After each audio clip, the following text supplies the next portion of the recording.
What's up mga ka-Big Bites? Benny Boatwright suspended, out na rin sa PBA Finals.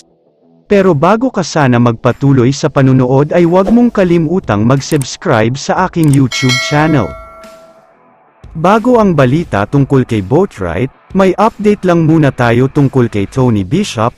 Marami daw siyang natatanggap na mga message at komento, at sinasabi nga daw sa kanya na wala siyang kwentang import. Ang ilan pa sa mga sinabi sa kanya ay wala daw chemistry at wala rin daw nabuong magandang samahan kasama ng mga kakampi niya, kaya ito daw ang dahilan kung bakit natalo ang Barangay Ginebra sa SMB. Nagalit nga si Tony Bishop dito at sinabi niyang wag naman daw sanang ganito. Dahil ginawa naman daw talaga niya ang lahat at maganda rin daw ang samahan nila. Sadyang napakahirap lang daw talagang talunin ang SMB. Samantala, lumipat naman tayo sa usapan tungkol kay Benny Boatwright.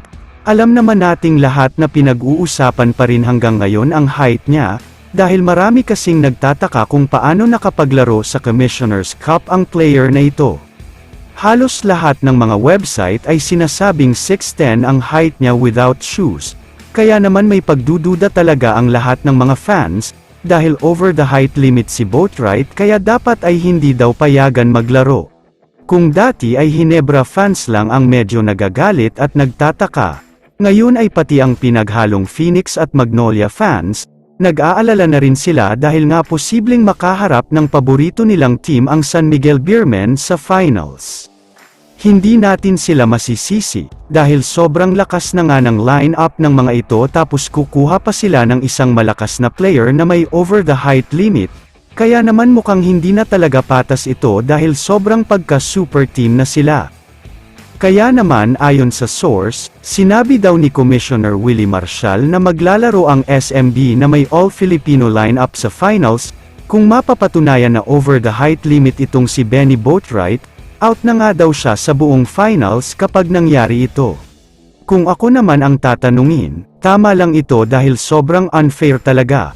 Kung tutuusin ay dapat nga ma-disqualify ang mga ito o kaya naman ay bawiin ang lahat ng panalo, kung sakali man na over the height limit si Boatwright. Para sa mga hindi nakakaalam ay 6-0 ang win-loss record ng SMB simula noong dumating siya. Kaya naman kung mapatunayan na 6'10" siya, sana ay magkaroon ng pagbawi sa mga panalo na ito para mas patas.